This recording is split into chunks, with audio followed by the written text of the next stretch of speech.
Good morning. Good morning. Welcome to Daily Dose. Dr. Mary is throwing his phone around like a child. I am. Apparently having a tantrum. Not enough sugar with me breakfast. Yes, clearly. Good morning. Happy Friday. I'm so happy it's Friday. Are you? It's this week kind of flew by. Yeah, it did, as so many of them do. But partly it flew by because I think we had some great conversations. Most notably, Oh my gosh, was yesterday's Terry, conversation. Thank you. Oh my gosh. For being on the show. Just an amazing conversation that I have not been able to stop thinking about. So I hope that that has been the case for you. And I'm sorry that it live streamed on my personal page. How bizarre. Zoom and Facebook made some new change that I did not know about until I went to go live. So sorry about that. We'll get that fixed for next week. All right, let's get right to our questions. When you learn that others' struggles have nothing to do with you, very likely, you learn grace. Are you struggling to let someone else's life just be and not feel that it's a reflection of you? Do you have any of that in your life? No, I used to. Yeah? But, since I got sober and my head was so much quieter, I just looked around and I thought, you know what, whatever's going on with people around me, that I guess the ones I work with, I said, that's just their stress. It's got nothing to do with me. So I Yes. concentrated on making myself better and then, Well, I will say what we say a lot, which is remember that no one's thinking about you as much as you're thinking about you. So there's actually great comfort in that.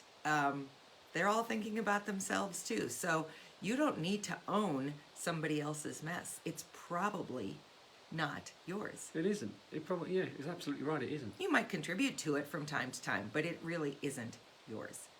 So that works for exes, that works for bosses, that works for colleagues and children and spouses and parents. And, I often think how difficult it would be to have a parent who was diametrically opposed to me politically. I would have a very hard time not trying to explain that away. That's them. And I can say that because I don't have that, which is a good thing. All right, let's move on. If right now is the best time to take the first step, then what is the actual first step you need to take? If you don't define it, that can keep you from figuring out how to even take it. Oh, I should do something. Well, something, what does that mean? Something could be anything from put a stamp on an envelope to put your house on the market. There's a lot of gray in between that. So figure out what the first step is that you need to do. Let's go back to my fingernails because this is a great, silly example, okay? So on Tuesday, I made a public declaration that I was going to be done picking at my fingernails. Let me tell you, I have not done it since Tuesday. That was the last thing Dana told me very proudly before she immediately went to sleep last night. She went, Mazzy, haven't bitten my nails, and then turned over and was asleep 30 seconds later. Yes, but let me tell you, just saying, oh, I'm not going to bite my finger, I'm not going to chew on my cuticles, that's not a plan. That's a desire. So here's what I did. I went back and I got out my nail file. I have a really nice nail file from Chelsea who does my nails. And I filed down all the rough skin around my cuticles because I decided, well, if it's not there, I will have less to pick at and chew on.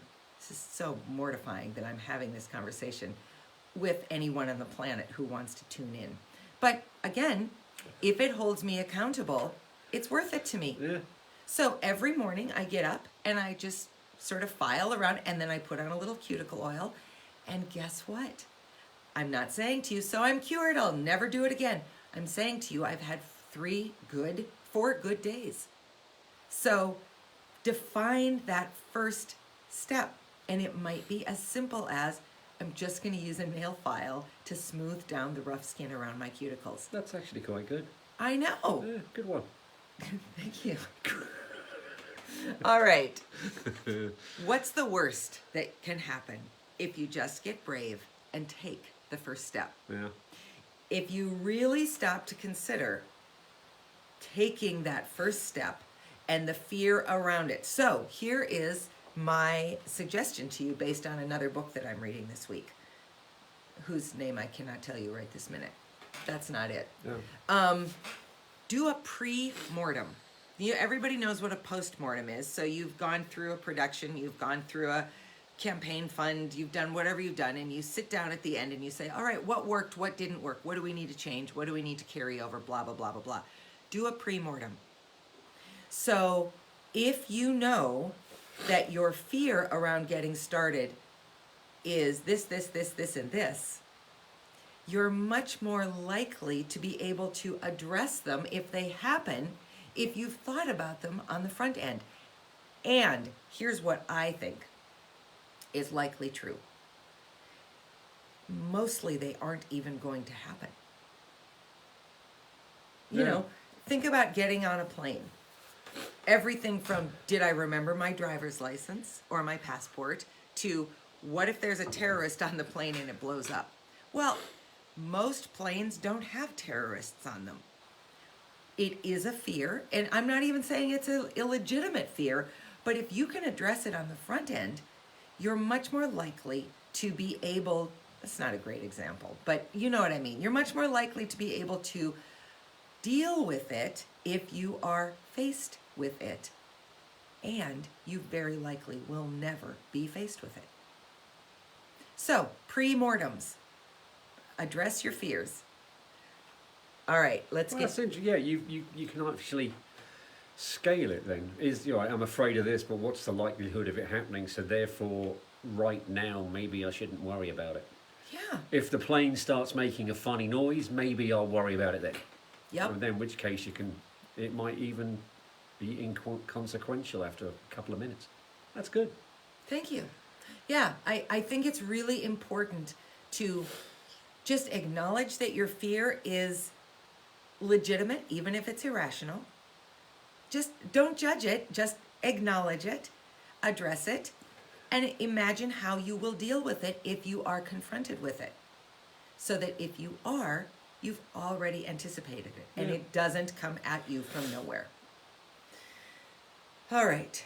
Terry Liggins of Hurdle Life Coach, his mantra is Hurdle Life.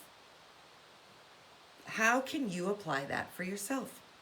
What challenges in your life do you need to address and jump over so that you can see the long, straight stretch ahead of you? And this isn't exactly unlike the last question.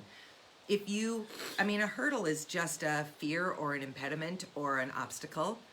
If you can see it and imagine jumping over it and then jump over it, you can get past it. And here's what Terry talked about that I thought was so great. What if your back foot catches it and it stops you and you fall? What if? Yeah. You know what you do? You get up. I will never, as long as I live, forget. So for 3 years, I was a track runner. 7th, 8th, and 9th grade. And in 8th grade, my friend Janelle was doing the hurdles, which I never did. And Janelle was also a gymnast.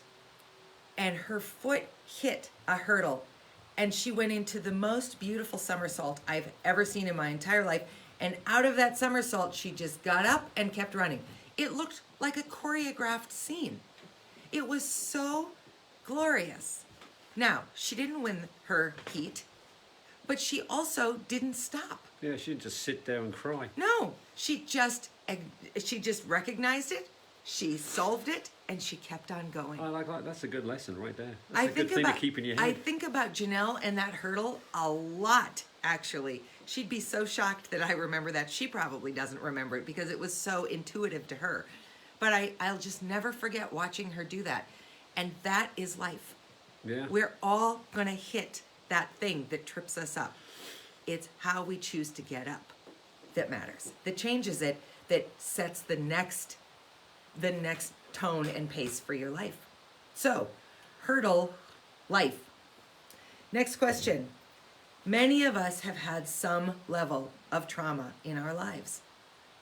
Most of our listening audience has not lived Terry Liggins' life because most of our audience is white. And that changes things right out of the gate, as we all know.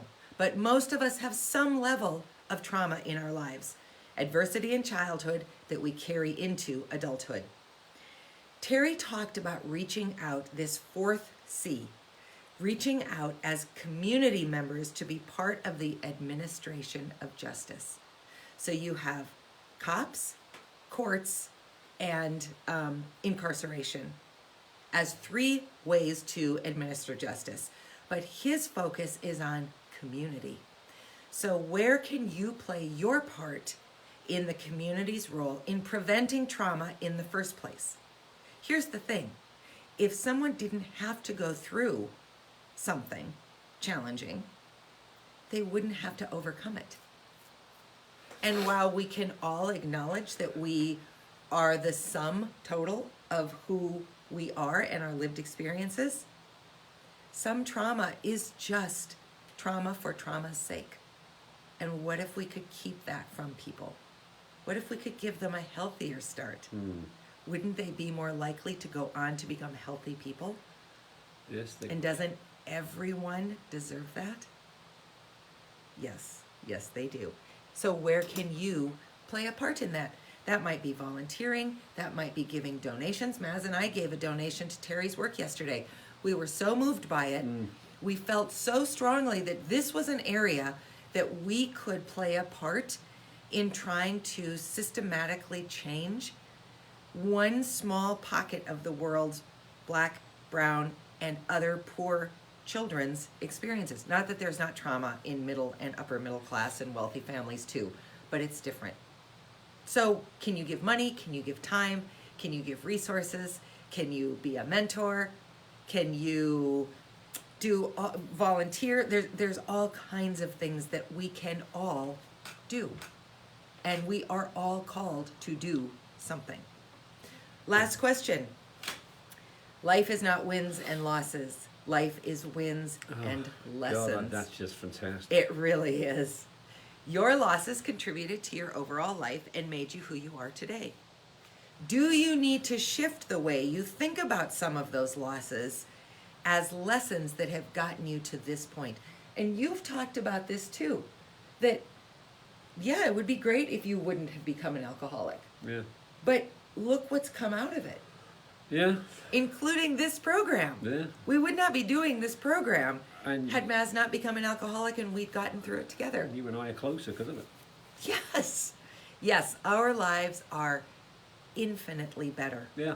Infinitely I mean, better. it was- Not just because Maz isn't drinking. It was a crap deal at the start, but my God, it's been a fantastic road ever since, and I wouldn't. You've heard us say we would go Yeah. through it again to get to here if we had to. We wouldn't choose to, but we would. I mean, I wouldn't wish that on anyone, but if you can get it to work, it is worth the journey. And so many things are, because, as we say, when things are easy, you hardly even notice them. It's when things are hard and you get through them that you grow, that you learn, that you evolve, and that Yeah. you have gratitude. So thanks for joining us this week. Thanks again to Terry Liggins. It's going to be tough to top that one. Well, all of our Guest Thursday conversations are insightful and important. I and actually teach look me forward to something. them. I do too. I do Yeah. too. But that one was particularly incredible. So if you did not watch it, it's up on our YouTube channel and it is now on our Daily Dose page. So go back, do yourself a favor, and take 24 minutes and then figure out how you can play a part in administrating justice for everyone. Yeah. Have a great Have a great weekend. We'll see you Monday. See you Monday.